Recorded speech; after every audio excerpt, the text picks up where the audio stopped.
नानी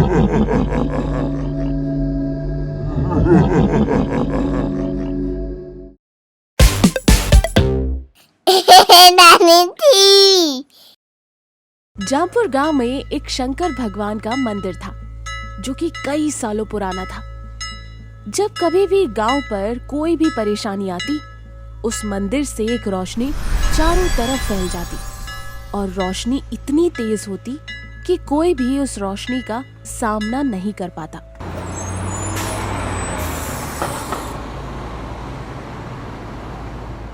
एक दिन वहां एक मुसाफिर आया। उसका नाम मोहन था। अरे भैया सुनो, मुझे टीकमपुर के लिए जाना है, लेकिन रात बहुत हो गई है, तो क्या मैं यहाँ रुक सकता हूँ?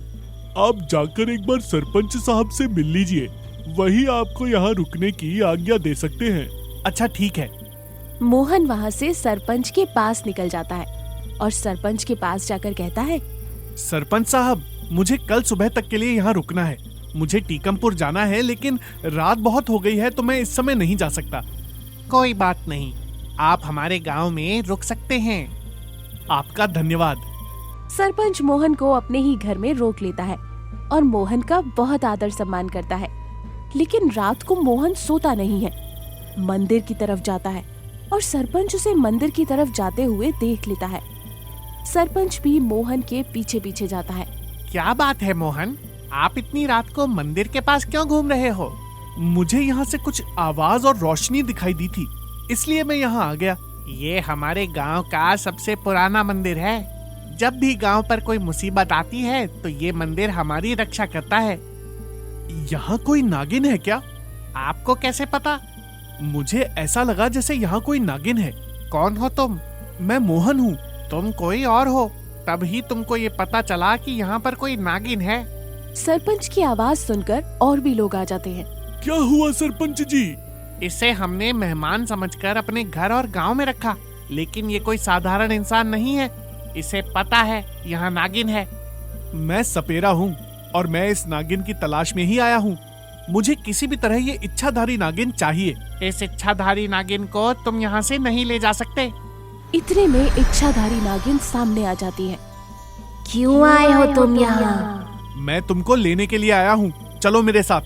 मोहन, मैं तुम्हारे साथ नहीं जाऊंगी और सालों से मैं यहीं हूँ और मैं यहाँ से नहीं जा सकती। अगर तुम मेरे साथ नहीं चलोगी तो मैं ये पूरा गांव बर्बाद कर दूंगा। इतना कहते ही तेज हवा चलने लगती है और लोगों के घर टूटने लगते हैं। मत करो ऐसा तुम। मैं ऐसा करना नहीं चाहता था, लेकिन तुम मेरी बात सुन नहीं रही हो। मैं यहाँ से नहीं जा सकती।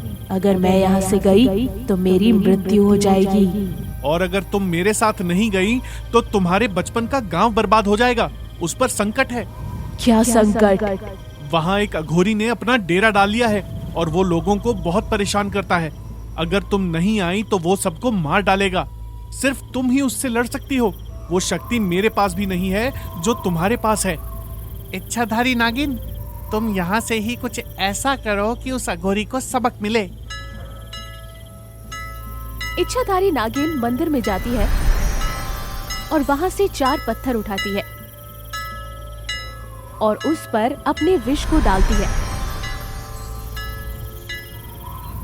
और उसे मोहन को देती है और कहती है कि इस पत्थर को अघोरी के उस कमंडल के पास रख देना, जिससे वो लोगों को शराब पिलाता है। अगर अघोरी के इरादे गलत होंगे तो उसकी सारी शक्तियां चली जाएंगी। मोहन वो पत्थर लेकर चला जाता है और जैसा इच्छाधारी नागिन ने बोला था वैसा ही करता है। अघोरी, तुम लोगों को शराब पिलाना बंद करो, इससे गांव के लोगों की मौत हो रही है। तुम कौन होते हो मेरे बीच में बोलने वाले? मैं ऐसा ही करता हूँ। ऐसा बोलते ही ये मुझे क्या हो रहा है? कोई मुझे बचाओ, मेरी शक्तियाँ खत्म हो रही है, मैं कुछ नहीं कर पा रहा हूँ। और अघोरी को लकवा हो जाता है और उसका शरीर नीला पड़ने लगता है और वो जमीन पर गिर जाता है। बचाओ, बचाओ। अघोरी, अब तुम साधारण इंसान हो, अब तुम हमारा कुछ नहीं बिगाड़ सकते। तुम्हारी एक गलती ने तुम्हारी सारी शक्तियां खत्म कर दी। इतने में नागिन की छाया सबको दिखाई देती है। ये तुम्हारे कर्मों का फल है। मोहन ने तुमको पहले ही समझाया था। मैंने अपने पैर पर खुद ही कुल्हाड़ी मार दी। नागिन, मुझे माफ कर दो, मुझे बचा लो और मेरी शक्तियाँ मुझे वापस कर दो। मैं तुम्हारी जान बचा सकती, लेकिन तुम्हारी शक्तियाँ तुमको वापस नहीं दे सकती हूँ। जो होना था वो हो गया। अब तुम फिर से तपस्या करो और फिर से तुम्हारी शक्तियाँ वापस मिल जाएंगी। अघोरी को ऐसा सुनकर अपनी गलतियों का एहसास हुआ। वो इच्छाधारी नागिन के साथ साथ सारे गांव वालों से माफी मांगता है। ऐसे इच्छाधारी नागिन 2 गांव की रक्षा करती है। इस कहानी से हमें ये सीख मिलती है कि कभी किसी का बुरा नहीं करना चाहिए। अगर आप किसी का बुरा करते हो तो आपका बुरा होता है, जैसे अघोरी का हुआ।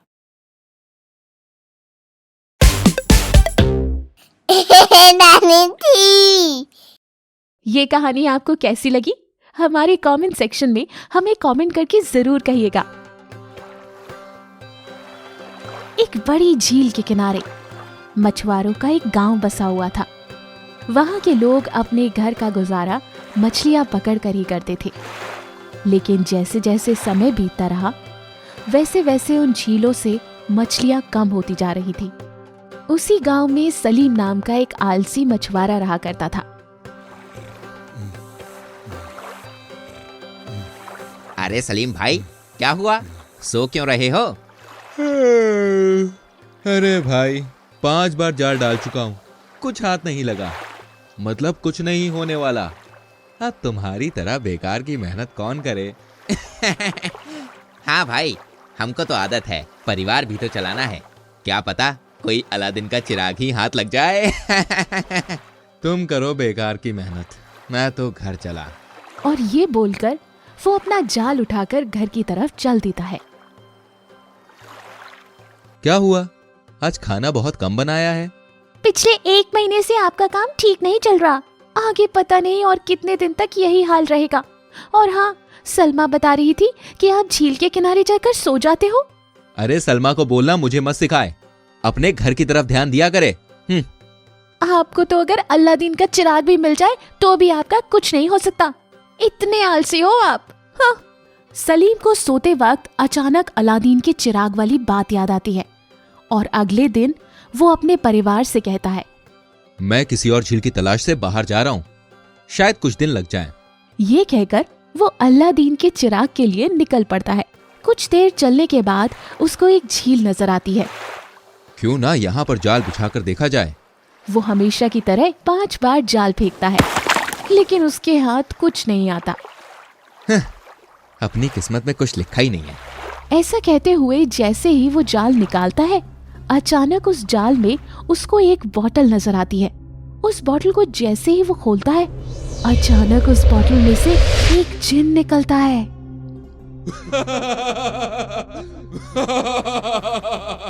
हाँ, मुझे पता था। ओए जिन, अब बाहर आकर मुझ पर सोने की बारिश कर और कर दे मुझे माला माल।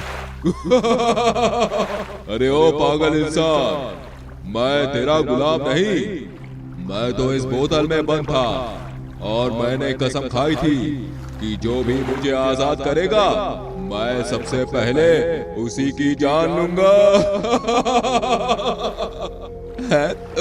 अरे भाई जिन, मुझे मत मारो। जिन भाई, मुझे अपने घर जाने दो, मेरा परिवार भूखा मर जाएगा।